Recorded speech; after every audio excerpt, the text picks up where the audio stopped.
अस्सलामु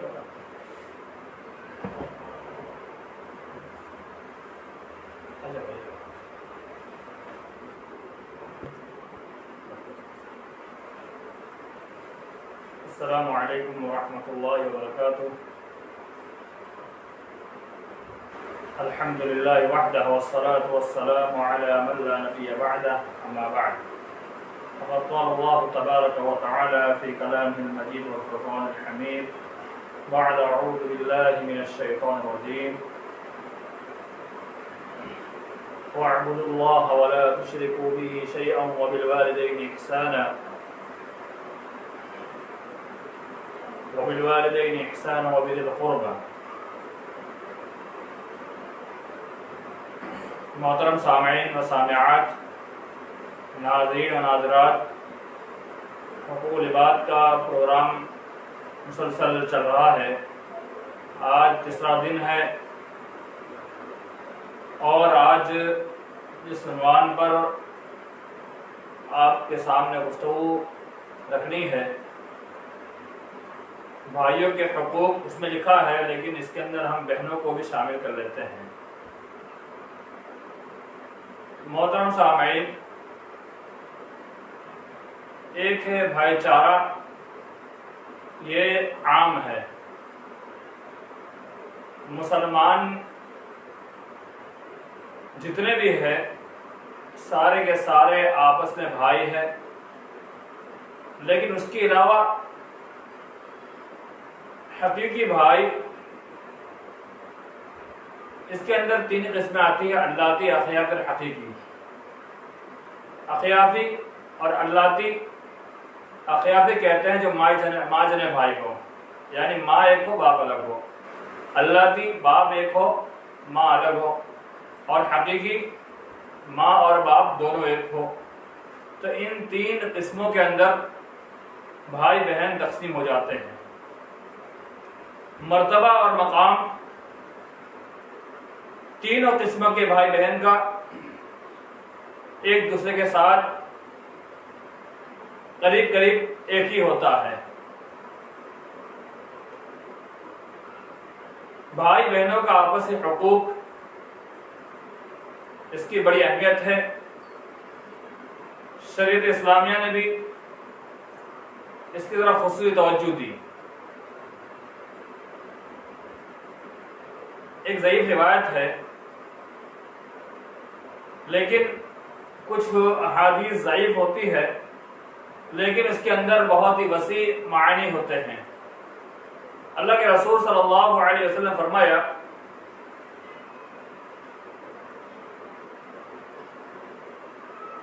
कि तू अपनी माँ के साथ भलाई कर, उम्मिक, तेरी माँ के साथ भलाई,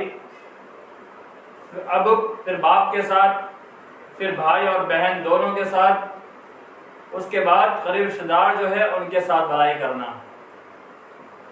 तो आपस में एक दूसरे के साथ भलाई करना इंतहाई जरूरी है। आइए मैं हुकूक के ताल्लुक से कुछ बातें आपके सामने पेश करूं। मोहतरम सामईन, अल्लाह रब्बुल आलमीन ने अपने कलाम पाक में इरशाद फरमाया, वअब्दुल्लाह वला तुश्रिकू बिही शैआ, कि तो अल्लाह के साथ किसी को शरीक ना कर, खालिस अल्लाह की इबादत कर। वबिल वालिदैनि इहसाना, और वालिदैन के साथ अच्छाई वाला मामला कर, उनके साथ भलाई कर। और वालिदैन के साथ अच्छाई का मामला करने के बाद अल्लाह ने कहा वबिज़िल क़ुरबा, और क़राबतदारों के साथ अच्छाई वाला मामला कर। तो जितने क़राबतदार है, जितने अकारिब है, रिश्तेदार है, उन सारे के सारे लोगों में सबसे ज्यादा करीब जो होता है वो भाई होते हैं या बहनें होती हैं। तो उनके साथ भलाई का हुक्म दिया जा रहा है। अल्लाह रब्बुल आलमीन ने अपने कलाम पाक में इरशाद फरमाया, यसअलूनका माज़ा युनफ़िक़ून, कि वो आपसे सवाल करते हैं, पूछते हैं कि क्या खर्च करें, कहाँ खर्च करें। कुल मा अनफ़क़्तुम मिन खैरिन फलिल वालिदैनि वल अक़रबीन, अल्लाह रब्बुल आलमीन ने कहा सबसे बेहतर खर्च करने जगह अगर है और वालिदैन के अक़रबीन जो तुम्हारे सबसे ज्यादा करीबी है, तो सबसे ज्यादा करीबी आपके भाई है, आपकी बहनें हैं। लैसल बिर्र अन तुवल्लू वुजूहकुम क़िबल अल-मशरिक़ वल मग़रिब वलाकिन्नल बिर्र मन आमन बिल्लाहि वल यौमिल आख़िर वल मलाइकति वल किताबि वन नबिय्यीन व आतल माल अला हुब्बिही ज़विल क़ुर्बा।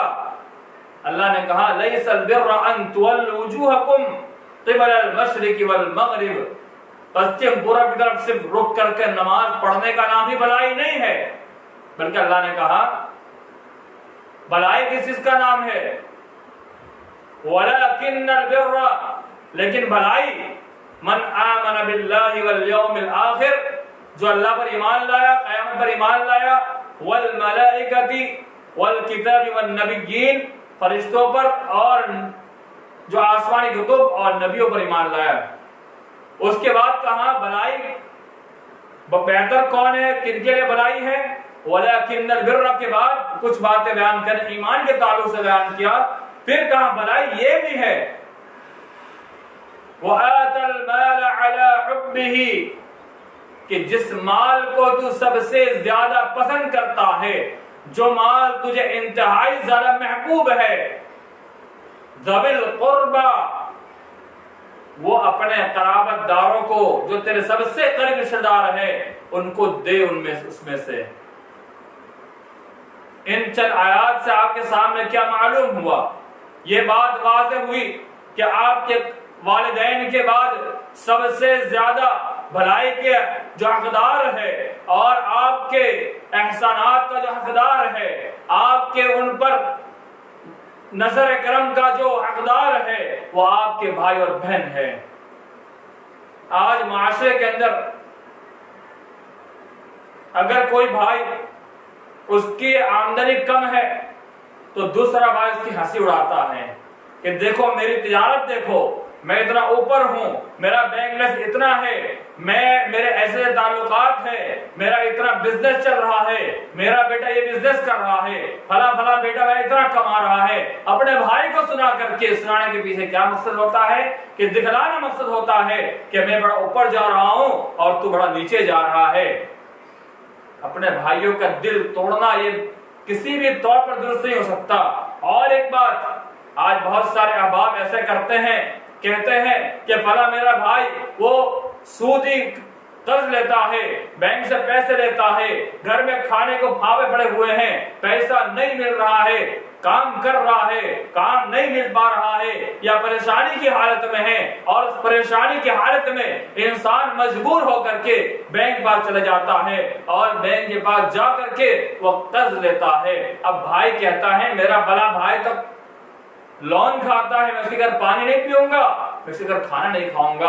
अल्लाह रब्बुल आलमीन ने कहा यमहकुल्लाहु रिबा व युर्बि सदक़ात, कि हमने सूद को मिटा दिया, खत्म कर दिया और सदकात को बढ़ावा दिया। ये किस वक्त आयत नाज़िल हुई? जब सहाबाए किराम बड़े परेशान थे, भुखमरी का आलम था, पैसा मैसर नहीं था, आखिर इंसान क्या करे? सूदी कारोबार करने वालों के पास जाकर के कुछ उधार ले लिया सूद पर, अब इंसान परेशान हो जाता।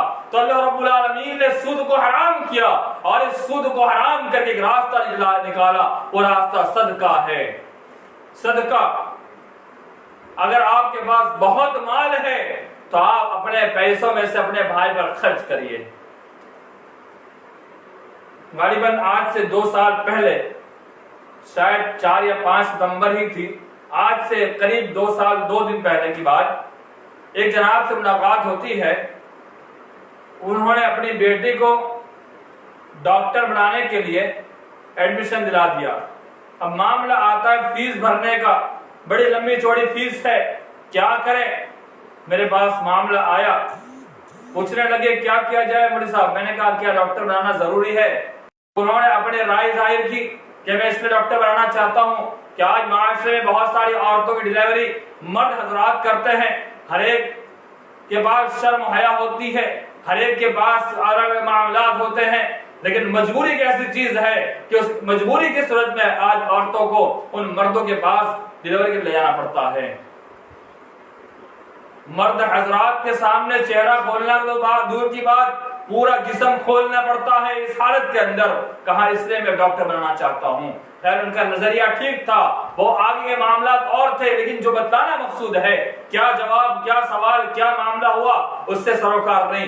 लेकिन जो यहाँ बताना मकसूद ये है, वो कहने लगे कि मेरा भाई बड़ा लैंडलॉर्ड है, बहुत पैसे वाला है, बड़ा ताजिर है, बहुत बड़ी बड़ी हाकता है और बहुत सारे खर्चे भी रमजान में करता है और गरीबों में बहुत तकसीम भी करता है। भाई गरीबों तकसीम करना गलत नहीं है, लेकिन तुम्हारे घर के अंदर अगर फाका कशी है, अगर लाखों में बांटे क्या फायदा, क्योंकि सबसे पहले हकदार है वो आपका भाई है। कहा उनके पास गया, उनके पास जाने के बाद मैंने पेशकश की और मैंने उनसे कहा भाई कुछ मदद कर दो ताकि मैं अपनी बेटी की फीस भर दूं।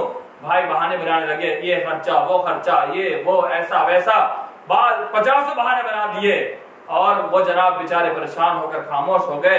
और उन्होंने अब क्या किया, अल्लाह आलम, आगे का मामला मैं नहीं जानता कि उन्होंने आगे क्या किया, अल्लाह ही बेहतर जानता है। तो बताना मकसूद ये है कि आज भाई मजबूर हो जाता है, एक भाई के पास माल है, दौलत है, सब कुछ है, शोहरत है, इज्जत है, लेकिन अपने भाई के लिए 1 रुपया भी खर्च करना तैयार नहीं हो पाता।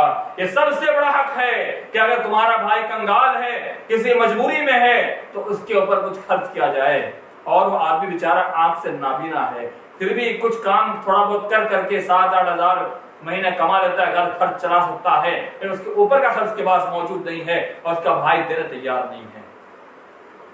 ये अलग मसला है कि अगर एक हट्टा कट्टा इंसान बगैर मजबूरी के, बगैर वजह के बैठ के खाता है और भाई से तमन्ना रखता है कि दे दे, ये अलग मसला है। लेकिन बतौर मजबूरी इंसान मजबूर हो जाए तो जरूर भाई की मदद भाई को करना चाहिए। ये सारे दलाइल किस बात दलालत करते हैं। और एक बात, भाई के और बहनों के हकूक में से हक ये है कि अगर भाई और बहन कंगाल हो जाए, परेशानी में आ जाए, अपना जो अच्छा माल है वो उस पर खर्च करने की कोशिश करें। क्यों? अल्लाह ने कहा लन तनालुल बिर्रा हत्ता तुनफिकू मिम्मा तुहिब्बून, कि हरगिज तुम भलाई को नहीं पा सकते यहां तक कि तुम खर्च करो, हत्ता तुनफिकू मिम्मा तुहिब्बून, उस चीज को खर्च कर इसको तुम पसंद करते हो, यानी तुम्हारा पसंदीदा माल उसको अपने भाइयों पर खर्च करो। चंद साल पहले सामरूद के अंदर अनाज की तकसीम होती थी। जनाब समद मंगेरा साहब की जानिब से अभी इंतकाल कर गए, अल्लाह की रहमत करे, अल्लाह ताला उनको जन्नत के अंदर आला मकाम अता फरमाए और कब्र में उनके लिए रोशनी हो और उनके साथ उनके अज़ाब तखफीफ हो। अभी चंद रोज पर इंतकाल हुआ। उनकी जानिब से सामरूद के पूरे गुरबा को अनाज तकसीम किया जाता हर साल। तो एक जनाब वो भी इंतकाल कर गए, वो आगे कहने लगे कि मेरे बेटे को अनाज क्यों नहीं दिया। तो उनसे कहा गया कि आप तो पैसे वाले हो चुके हैं, इसलिए आपको बेटे को हमने नहीं दिया।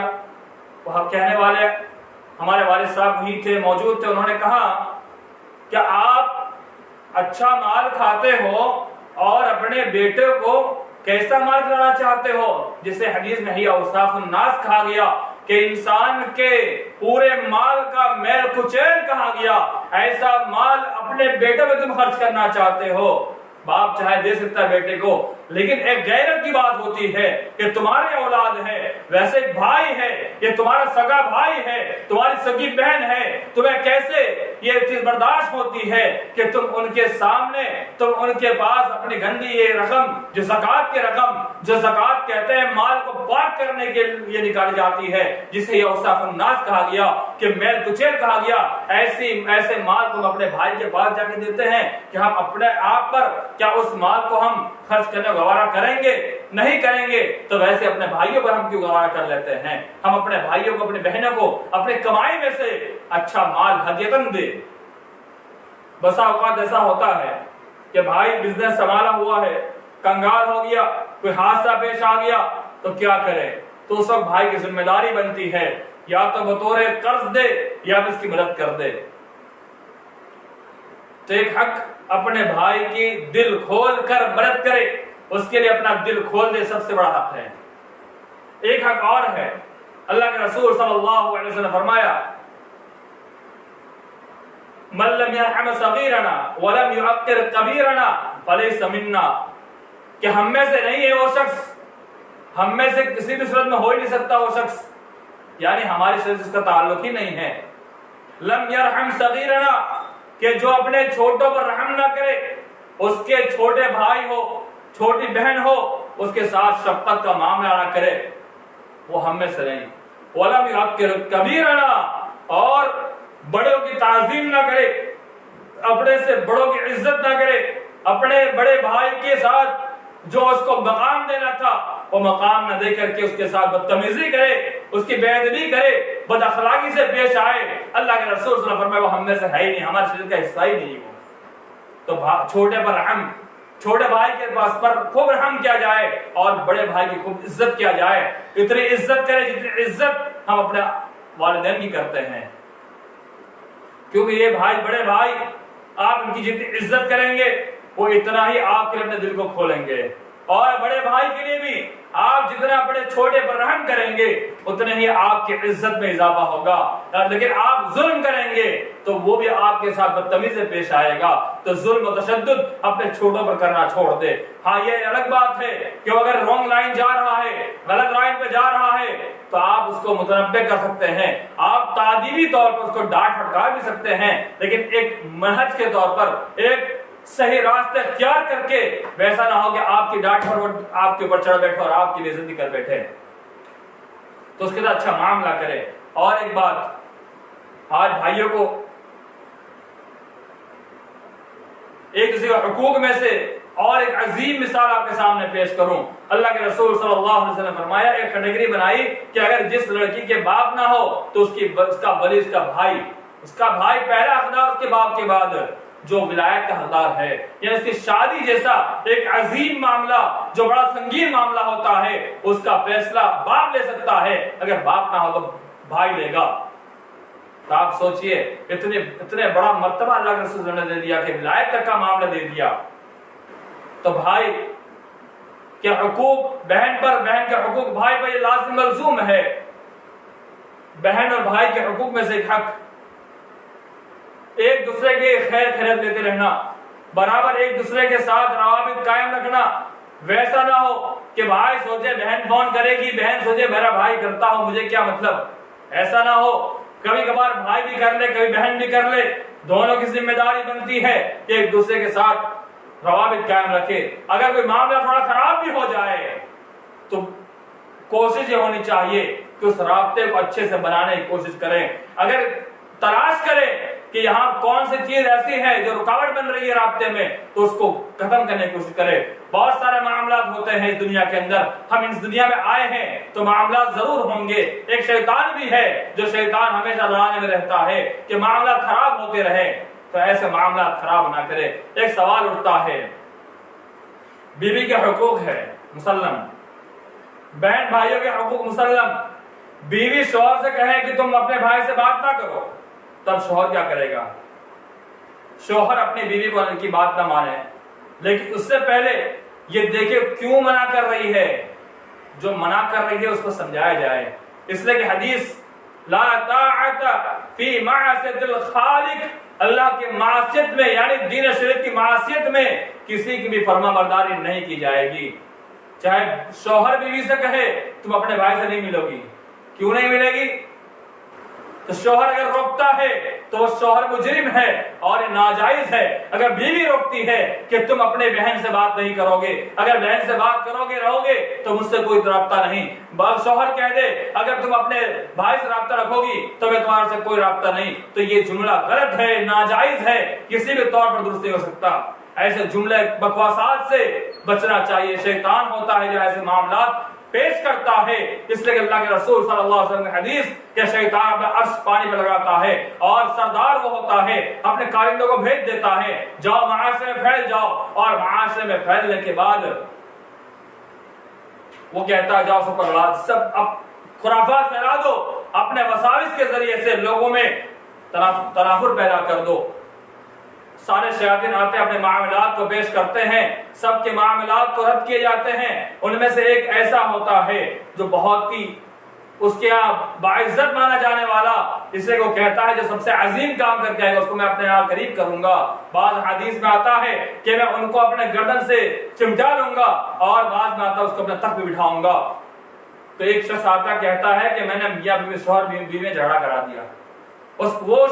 उस सरदार के पास बड़ा अजीम है, हदीस लंबी है, मुख्तलिफ अल्फाज साथ मुख्तसर पेश करूं। वो सरदार के बाद जब इब्लीस शैतान पहुंचता है वो उसको बड़ी इज्जत देता है, तकरीम करता है, कहा तूने बहुत अच्छा काम किया। तो ये मामला जो होता है, बीवी कहती है अपने शौहर से कि तुम राब्ता नहीं रखोगे, शौहर कहता है बीवी से राब्ता नहीं रखोगे। यहाँ शैतान होता है जो दरमियान में एक हद फासिल कायम करना चाहता है। किसी भी भाई के पास अगर जिंदा जमीर होगा तो वो कभी अपने भाई बहन को छोड़ने का तैयार नहीं होगा। उमूमी तौर पर देखा जाए, इंसान के ज़हनी तौर पर देखा जाए, फीलिंग के तौर पर देखा जाए और आज के माशरे के अंदर देखा जाता है, अक्सर शौहर बीवी को छोड़ देता है या बीवी शौहर को छोड़ के भाग जाती है।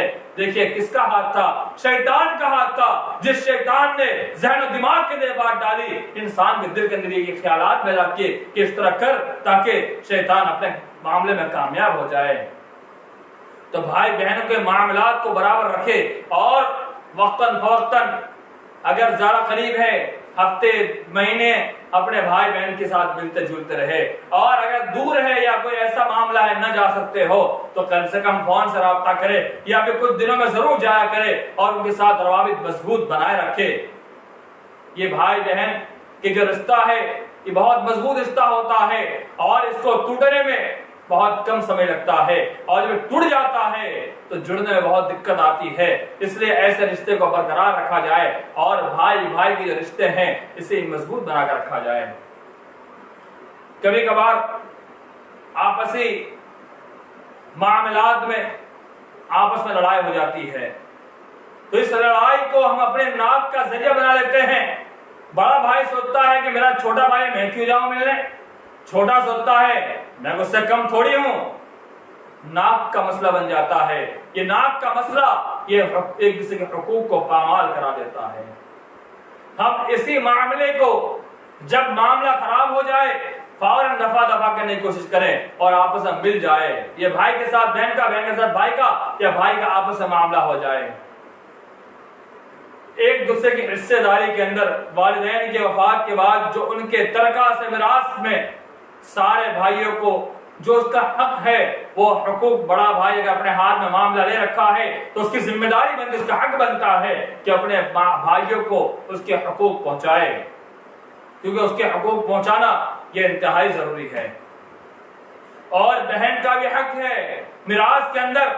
आज बहुत सारे भाई ऐसे हैं जो अपनी बहन को मिरास में हिस्सा देने से कतराते हैं या माफीनामा लिखवा लेते हैं। गलत है माफीनामा लिखवाना, ये हक अल्लाह ने दिया है। तिलका हुदूदुल्लाह, ये अल्लाह का दिया हुआ हक है, ये हम और आप नहीं होते माफीनामा लिखवाने के। और औरतों को भी जिम्मेदारी होती है, माफीनामा क्यों लिखे वो क्यों माफ करे जब अल्लाह ने हक दिया है, उस हक को लेकर रहे। यहाँ बात एक आती है कि बाप ने बेटी के ऊपर शादी में काफी खर्च किया।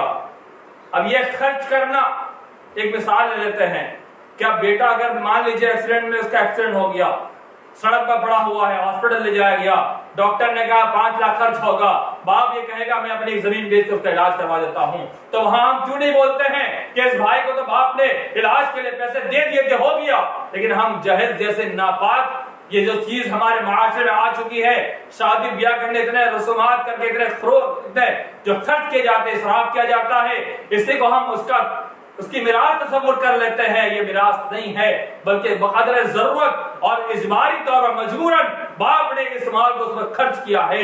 ये अतिया है, ये उस पर जरूरत के तौर पर उसमें खर्च किया है, ये उसको मिरास का हक नहीं दिया गया है। बल्कि मिरास ये बाप और माँ की वफात के बाद जो माल बचता है उसके तदफीन तकफीन में उसके जो उसने कर्ज ले रखा है, उस कर्ज की अदायगी के बाद वसीयत देंगे कि वसीयत तो किसी को देने नहीं की है, उस वसीयत को देने के बाद ही उसके माल तरका में से आपस में तकसीम किया जाएगा। उसकी जिंदगी में मिरास कभी तकसीम हो ही नहीं सकती है, क्योंकि जिंदगी के अंदर वो माल उसका जाती है, वो जिसे चाहे दे, लेकिन उसके अंदर इंसाफ का पहलू गालिब रहे। लेकिन बीमारी की सूरत में बेटे पर खर्च करना यहाँ पर हम इंसाफ का तकाजा ना करें, ये जरूरत है, बकदर जरूरत बाप खर्च करता है तो ये जरूरत है, ना कि यहाँ पर उसको अतिया दिया जा रहा है। अतिया कहते हैं कि बाप अपनी जिंदगी के अंदर सारे भाइयों बहनों को बराबर बराबर दे, 1-1 लाख सबको दे दिया, 1 लाख इसको सबको दे दिया, ये अतियात है। और मिरास मरने के बाद होती है, जो माल बचता है वो है। तो आज उम्मन ये होता है कि बहनों के हकूक मारे जाते हैं और बहनों को हकूक नहीं दिए जाते हैं, ये बड़े अफसोस की बात होती है। और एक बात कि अगर किसी मामले को लेकर के आपस में तनाज़ुर हो जाए तो हम कोर्ट कचहरी का चक्कर ना काटे अपने भाई के लिए। अल्लाह के वास्ते या आपसे एक बात कहना चाहता हूं, बड़े अफसोस का मामला होता है जब भाई भाई या भाई बहन के मामला खराब होते हैं तो कोर्ट तक ले जाते हैं। क्या तुम्हें तसव्वुर नहीं है कि तुम और तुम्हारा भाई या तुम और तुम्हारी बहनें, ये सारे के सारे लोगों ने एक ही माँ का दूध पिया होता है। तुम सारे के सारे लोगों की पैदाइश एक ही एक ही माँ के मादर में तुम बने हो और उसी मादर से तुम्हारी पैदाइश हुई है। क्या तुम उसको भूल जाते हो? तुम उसी भाई जो तुम्हारा वो भाई, तुम्हारी वो बहनें जिसका खून तुम्हारे जिस्म में दौड़ रहा है, यानी एक ही खून दोनों का ब्लड। आज एक मिसाल ले लीजिए, जो बाप का ब्लड होता है वही सारे औलाद का होता है। मसलन हमारे घर के अंदर बताऊं, सबका ओ पॉजिटिव आएगा। क्यों? क्योंकि बाप का ओ पॉजिटिव है तो वही ओ पॉजिटिव सबका आएगा, तो वही ब्लड ग्रुप रहता है और एक ही ब्लड सारे औलाद में दौड़ता है, सारे औलादों के अंदर एक ही ब्लड दौड़ता है। क्या उस ब्लड का भी तुझे एहसास नहीं है? आज हम गैरों को अपना ब्लड देने तैयार हो जाते हैं, उसी अपने सगे भाई को तुम अदालत की कुर्सी तक पहुंचाते हो, निगरान पहुंचाते हो।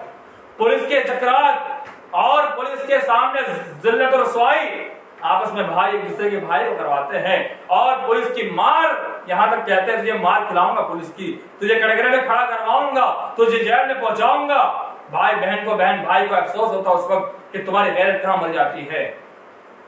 आपसी मामलात को घर में निपटाया जाए। बड़ा जो घर का है उसकी जिम्मेदारी होती है कि वो मामलात को समझे, मामलात को निपटाने की कोशिश करे। इसलिए अगर बाप है तो बाप निपटाएगा, अगर बाप नहीं है, माँ अगर बाशऊर है, समझदार है तो वो करने की कोशिश करेगा, नहीं रखती है तो बड़े भाई की जिम्मेदारी होती है कि आप मामलात को आपस में खत्म करने की कोशिश करे, उसको कोर्ट कचहरी में ले जाए। और बड़े भाई जो होते हैं उनके लिए एक जिम्मेदारी होती है कि ऐसे मामला होने ही ना दे। घर का बड़ा जब बिगड़ता है तो ऐसे मामला होते हैं। घर के बड़े जो होते हैं उनकी जिम्मेदारी है कि वो मामलात को संभाल ले। मसलन एक यूनिवर्सिटी होती है, उस यूनिवर्सिटी के वाइस चांसलर होता है या किसी स्कूल का प्रिंसिपल होता है। वाइस चांसलर को हम बहुत दूर तक ना देख करके प्रिंसिपल तक बात करें, इसलिए कि वाइस चांसलर हर को नहीं जानते हैं। कॉलेज और स्कूल में सब पहुंच जाते हैं, या मदरसे की प्रिंसिपल या स्कूल का प्रिंसिपल है। एक प्रिंसिपल वो कितने मामलात से झुलसता आप देखिए, झुलता होता है। तलबा यानी स्टूडेंट, स्टाफ, असाइजा और दीगर स्टाफ, उनके ऊपर जो जिम्मेदारान है उनके मामलात, बच्चों के गार्जियन वालिदैन इनके मामलात, यानी एक ही बाउंड्री के अंदर, एक ही जगह के अंदर लोगों को संभाल रहा है। और इन सारे के सारे लोगों के दरमियान कभी कुछ मामला, कभी कुछ मामला, कभी कुछ मामला हो जाता है। वो सारे के सारे मामला को हैंडल करने के लिए उस प्रिंसिपल के पास मामला जाता है और वो प्रिंसिपल उन सारे मामला को गौर करता है और समझ कर डिसीजन लेता है। ये तो कुछ मामला हो जाए उसके बाद, लेकिन उस ऐसे मामला तो ना हो, उसके लिए भी प्रिंसिपल हजरात पहले से मामला और ऐसा माहौल क्रिएट करते हैं, ऐसा माहौल बनाते हैं कि ऐसा मामला ही ना हो। असाइजा के दरमियान कैसे रवाबित बनाए रखा जाए, तलबा और असाइजा के मामला कैसे बैलेंस में रखा जाए, आपने तलबा के मामला कैसे बराबर रखा जाए, दिगर स्टाफ के असाइजा के साथ, जिम्मेदारान का मामला असाइजा के साथ, या जिम्मेदारान का मामला गार्जियन के साथ, या गार्जियन का मामला असाइजा के साथ, या पूरे मदरसे के या स्कूल के बाउंड्री जितने लोग हैं उसमें सारे के मामला लगे रहते हैं। तो उसको हैंडल करने के लिए पहले से ही सारी तैयारियां होती है। तो वैसे ही एक भाई, बड़ा भाई जो होता है, घर का बड़ा होता है, वो मामलात को हैंडल करके रखे ताकि ऐसे मामलात ही पैदा ना हो। ये बड़ी जिम्मेदारी है। और एक बात, हुकूक में से हक, अगर भाई के वहां कोई मामला ऐसा है कि भाई बड़ी कठिनाइयां से गुजर रहा है तो उसकी कठिनाई को, उसके कहे बिगर हमें समझ जाना चाहिए। हमारी एक फीलिंग होनी चाहिए, फीलिंग कि हमारा भाई परेशान है, वो खामोश है, बोल नहीं रहा है, हमें खुद उस पर गौर करना चाहिए, समझना चाहिए। हमें खुद इस पर गौर करके उसके मामलात को समझने की कोशिश करना चाहिए। अगर हम उसके मामलात को समझ जाएंगे तो याद रख लीजिए कभी भी ऐसे मामलात खराब नहीं होंगे। और अपने भाई के साथ आप गैबी तौर पर, अगर आप डायरेक्ट नहीं कर सकते मदद, तो किसी और के जरिए से मदद कम करवा दीजिए। उसके अंदर आप साफ सुथरा अपना माल रखें ताकि आपके भाई को माल लेने में शर्मिंदगी ना हो। और एक हक, आजकल मियां बीवी के मामलात को लेकर के बड़े झगड़े हो जाते हैं, तो इस झगड़े के अंदर भी अगर भाई की जानिब से गलती है तो बड़े भाई की जिम्मेदारी बनती है कि तरफदारी ना करें बल्कि समझाने की कोशिश करें। और अगर बहन है उसका मामला खराब होता है तो वैसा नहीं कि पकड़ ला जाए गुस्से के अंदर, चल मेरे घर चला, छोड़ दे इन लोग को, ऐसा ना किया जाए। बल्कि भाई की जिम्मेदारी है मामले को समझे और समझने के बाद सुलझने, मामला को सुलझाया जाए, मामले को ठीक ठाक किया जाए। ये हक बनता है भाई का। ऐसा नहीं कि गुस्से में आए और बहन को लेकर चले आए, कुछ दिनों बाद अफसोस होता है। तो उससे बेहतर यह है कि भाई मामलात को संभाल ले ताकि ऐसे मामला ना आ जाए। और बहनों के ताल्लुक से आपके सामने एक वाकया पेश करूं। अल्लाह के रसूल सल्लल्लाहु अलैहि वसल्लम के जमाने में एक औरत जिसको शीमा बिन्त हारिस कहा जाता था, इस नाम से मशहूर थी, ये दाई हलीमा की बेटी, जिसका दूध अल्लाह के रसूल सल्लल्लाहु अलैहि वसल्लम ने जिस औरत का पिया उसकी बेटी, यानी अल्लाह के रसूल सल्लल्लाहु अलैहि वसल्लम की रज़ाई बहन हुई, दूध जनी बहन। गिरफ्तार किया जाता है। वो कहती है तुम्हारा नबी है ना, वो मेरा दूध जना भाई, रज़ाई भाई है, तुम्हें सबूत के लिए ले चलो, दरबार में वहां ले चलो। मौलिकीन ने लिखा बाद में इस्लाम मिल जाती है। अल्लाह के रसूल सल्लल्लाहु अलैहि वसल्लम के पास हाजिर की जाती है। वहां जब पहुंचती अल्लाह के रसूल सल्लल्लाहु अलैहि वसल्लम फौरन अपने पास बिठा लेते हैं और उसको तोहफे तोहफे देते हैं, ऊंट देते हैं और उससे कहते हैं कि मेरी बहन अगर तू चाहे तो यहीं रुक जा, या फिर मैं तू कहे तो मैं तुझे अपने वहां पहुंचा दूं। उस बहन ने कहा कि मैं अपने कबीले में जाकर रहना चाहती हूँ। तो अल्लाह के रसूल ने उनको रुखसत कर दिया, लेकिन बड़ी ताज़ीम के साथ, इज्जत के साथ अपने पास बिठाया। तो इससे मालूम हुआ कि बहनों के काफी हुकूक है जो अपने भाइयों पर आयद होते हैं। तो भाई को चाहिए अपने बहन के हुकूक को समझे, बहनों को चाहिए अपने भाइयों के हुकूक को समझे और मामलात को बड़े संजीदगी के समझने के बाद उन मामलात को बराबर रखने की कोशिश करे, मामलात को खराब ना करे और अपने को हंसने का मौका ना दे। सबसे बड़ी चीज, गैरों को यानी जो आपके दुश्मन है, अल्लाह बचाए हंसने वाले हैं, उनको हंसने का मौका मिल जाता है और दुनिया मौका तलाशती रहती है। आप इन ऐसे मौके अपने गैर को ना किया करें, अपने से गैर को ऐसे मौके ने। और एक सबसे बड़ी बात, जो आखिरी बात आपके सामने बात पेश कर खत्म करूं, वला यग़तब बअदुकुम बअदा, अल्लाह रब्बुल आलमीन ने फरमाया कि आपस में जिसे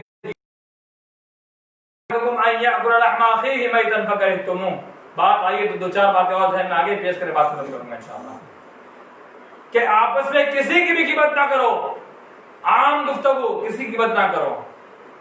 और अगर सगा भाई, और एक कहा कि क्या तुम अपने भाई के, मुर्दार भाई का गोश्त खाना पसंद करोगे? यानी गिबत करना गोया कि मुर्दार का गोश्त खाना है, यानी जिस भाई की गिबत की जा रही है यानी उसके मुर्दा होने के उसका गोश्त खाने के बराबर करार दिया गया। तो ये तो आम गुफ्तगू, आम लोगों के साथ गिबत का मामला। अपने सगे भाई के साथ मामला ऐसा हो कि उसकी जर्रा बराबर गिबत ना करे, उसकी गिबत आपके जुबान से निकले ही ना, क्योंकि आपकी गिबत करने से नुकसान होगा कि आपके औलाद में बात जाएगी, फिर औलाद से औलाद में, औलाद से औलाद में ये खानदानी झगड़ा बन जाएगा। ये तो गिबत की बात हुई। इय्याकुम वज़्ज़न फ़इन्न ज़न्न अकज़बुल हदीस, अल्लाह के रसूल ने फरमाया कि गुमानी से, बदगुमानी से बचो। इय्याकुम वज़्ज़न, बदगुमानी से बचो। क्यों? फ़इन्न ज़न्न अकज़बुल हदीस, के बाज़ बदगुमानी, या बदगुमानी समझ लिया झूठी चीज बात है। और अल्लाह ने फरमाया या अय्युहल्लज़ीना आमनू कसीरन मिनज़्ज़न्न इन्न बअदज़, क्या ईमान वालों तुम बदगुमानी से बचो, परहेज करो। बदगुमानी कहते हैं कि अपने या आम आदमी के ताल्लुक से या फिर अपने भाई के ताल्लुक से के अंदर ख्यालात पैदा हो जाए कि पता नहीं वो हमारे ताल्लुक से क्या साजिश कर रहा है, पता नहीं क्या सोच रहा है, पता नहीं हमारे खिलाफ क्या क्या करना चाहता है, हमें बदनाम करना चाहता है, हमें ये करना चाहता है, हमें वो करना चाहता है। तो ये चीज ना किया जाए। अपने सगे भाई के ताल्लुक से बदगुमानी खत्म कर दे। एक टॉपिक पर मैंने गालिबन आज से 1.5 साल पहले यानी फरवरी के महीने में 2019 फरवरी में एक तकरीर की थी कि आप घरों के अंदर नाइत्तेफाकी क्यों। उसके अंदर सबसे ज्यादा मैंने जिस बात पर तवज्जो दी थी वो ये बदगुमानी है। इसी बदगुमानी की वजह से घरों के अंदर नाइत्तेफाकियां पैदा होती है और वो यूट्यूब पर मौजूद है। अगर कोई भाई को सुनना चाहे तो वो जरूर सर्च करके उसको सुन सकता है। वो यूट्यूब चैनल हमारी दावत तौहीद चैनल के ऊपर मौजूद है। और नाइत्तेफाकी की वजह आपस में भाइयों के ताल्लुकात के खराब होने की वजह बदगुमानी है। इसी बदगुमानी की वजह से मामलात खराब होते हैं। यह हक है कि बदगुमानी ना पैदा करे। और एक बात बोला, तजस्ससू, आपस में जासूसी ना कराए कि आपका भाई क्या खाता है, क्या पीता। हाँ, अगर आपके मामले खैर के हैं, उसके साथ बहराई के हैं, कहीं वो भूखा तो नहीं मर रहा है, कहीं ऐसा तो नहीं कि घर के अंदर बेचारा भूखे सो रहा है, भूखे उठ रहा है, खाना नहीं मैसर है, किसी परेशानी में मुब्तला है, किसी ख्वाब में मुब्तला है। तो ये मामला देखने के लिए अगर आपका हुस्न है, मामला अच्छा है तो ठीक है। लेकिन जासूस कहते हैं इस चीज को है कि उसकी बुराई तलाशने के लिए उसकी टोह में पड़ जाने का नाम ही जासूसी है। कि उसके पीछे लग जाए, वो क्या करता है, कहां जाता है, क्या खाता है, क्या पीता है, क्या, ताकि उसकी बुराई निकाल कर उसको मैं बदनाम करूं। आज अक्सर होता है भाई भाई को बदनाम करने लगा हुआ है, इसलिए जासूसी के जरिए से। वला तजस्ससू, तुम आपस में जासूसी ना करो। आपस में जासूसी किसी भी सूरत में ना कराई जाए। जब जासूसी का मामला खत्म होगा तो ये आपस में ताल्लुकात जो खराब होते हैं, भाई बहन के, भाई भाई के, बहन भाई के, सारे मामला ठीक ठाक हो जाएंगे, एक दूसरे का हुकूक पैदा हो जाएगा। इस तरह के बहुत सारे मामला ऐसे हैं जो आजकल हमारे घरों के अंदर होते हैं, जो हुकूक को पामाल करने वाले हैं। उन सारे के सारे चीजों से बचे रहें। इसके अंदर एक बात, आखिरी बात पेश करूं, सबसे बड़ा रोल जो होता है वालिदैन का होता है। इससे पहले 2 उन्वान पेश किया गया कि वालिदैन के हुकूक और औलाद। उसका तीसरा उन्वान भाई बहनों के हुकूक, इसलिए कि इसमें सबसे बड़ा रोल जो होता है कि बचपने से ही जब बच्चा पैदा हो जाए तो बच्चे के पैदाइश के बाद से ही उसके ऐसे तरबियत करना शुरू कर दे। जैसे मैंने कल ही कहा था, काश के फिरौन को काल की सूजी होती। इस शेर के पीछे क्या मकसद है कि फिरौन अपने स्कूल कॉलेज खोल करके उसमें बच्चों को तालीम देता, अपनी ज़हनियत पैदा करता, उनके एक जहन बनाता, उनकी तरबियत करता, तो ये सारे कत्ल के मामले ही ना आते, बच्चों को मारने की जरूरत ना पड़ती। तो वालिदैन को चाहिए कि ऐसा माहौल क्रिएट करे, ऐसा माहौल बनाए, जब बच्चा पैदा हो तभी से माहौल बनाना शुरू कर दे। और जब एक बच्चा पैदा हो जाए, 2 साल, 2.5 साल, 3 साल का हो जाए, उसके बाद दूसरा बच्चा जब पैदा होता है, वो बच्चे के पैदा होने के बाद का मामला जो होता है उस पर गौर कीजिए। सबसे ज्यादा हक तलफी की तालीम यहीं से मिलती है। जब दूसरा बच्चा पैदा होता है तो उस पहले बच्चे की तरफ तवज्जो कम हो जाती है, उसके साथ लाड प्यार कम हो जाता है, उसके साथ जो मामलात पहले बाप में मांगे थे वो कम हो जाते हैं और दूसरे बच्चे पर पूरी तवज्जो हो जाती है। उसके साथ खेलना कूदना, उसके साथ उसकी तरबियत में लग जाना, उसके साथ मामलात अपने दुरुस्त करने लग जाना। तो यहीं से एक आपस में कटहुज्जती पैदा होती है, एक दूसरे के बारे में नफरत पैदा होती है कि इसके लिए इतनी मोहब्बत इसके साथ की जा रही है, मैं नहीं देखूंगा, मैं जरूर इसको बर्बाद कर दूंगा, मैं उसको बड़ा तो होने दो, मैं उसको ऊपर ही नहीं आने दूंगा, मैं इसको किस तरह से हलाक कर दूंगा। ये ख्यालात पैदा होते हैं। जब बेटी पैदा होती है तो कभी कभी ऐसा होता है कि पूरी तवज्जो बेटी पर होती है, बेटों को भूल जाते हैं, या फिर बेटी को भूल करके बेटों पर तवज्जो हो जाती है, नफरत शुरू हो जाती है। तो पैदाइश से ही आपसी मामलात में बच्चों को बराबर रखा जाए, कल मैंने हदीस पेश की, साऊ बैना औलादिकुम, कि तुम अपने औलाद के दरमियान बराबरी करो। और भी हदीस कल पेश की थी बराबरी की।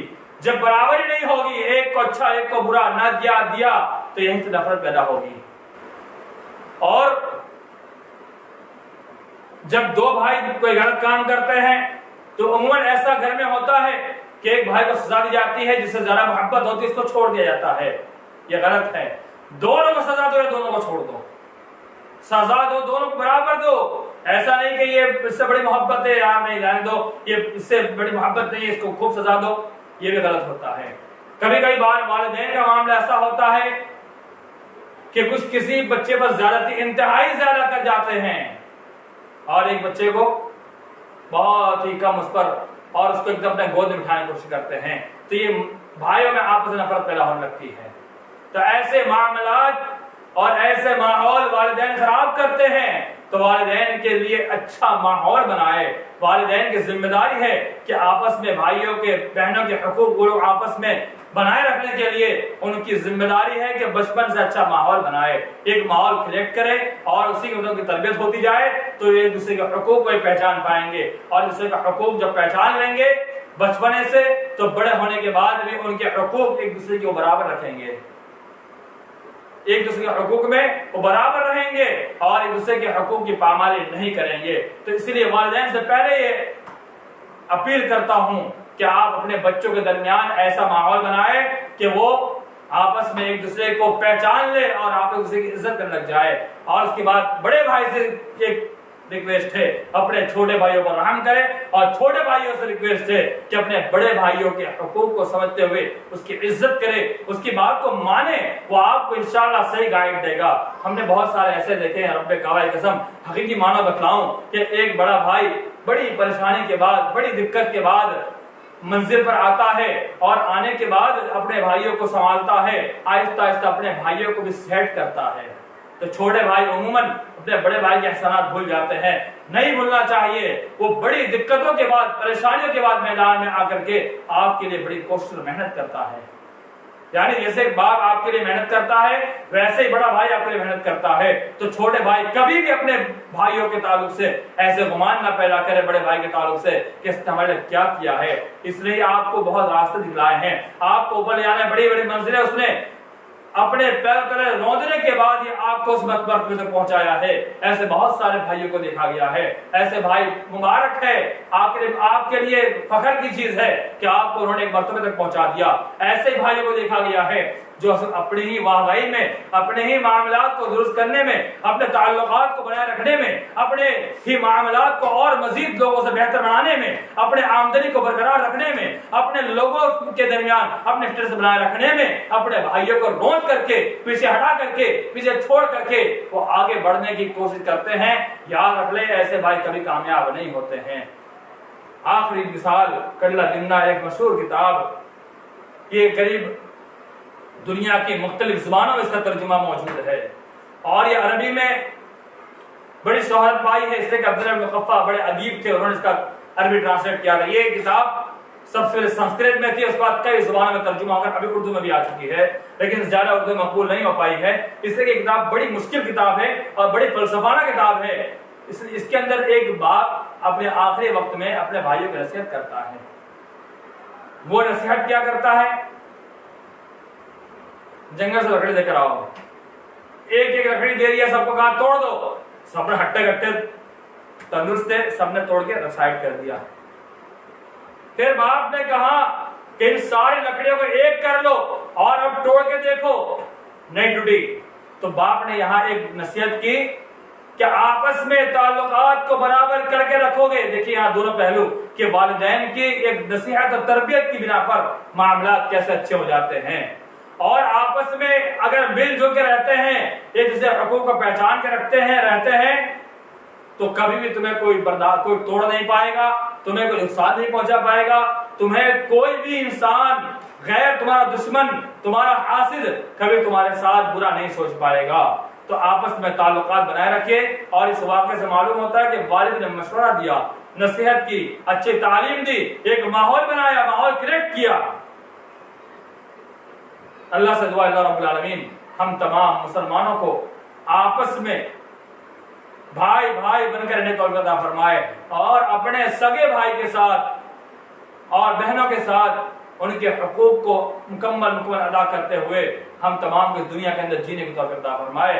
और जो मामलात खराब है उन मामलात को आज ही अभी ही सुनने के बाद खत्म करने की तौफीक अता फरमाए। हम अपने दिल के अंदर जो नफरत बिठाए हुए हैं, इस नफरत को खत्म करके हम मोहब्बत अपने दिल में बिठा ले, यही हमारे लिए बहुत ही बेहतर है। अगर भाई खराब भी है तो उसको बुलाया जाए, उसको समझाया जाए।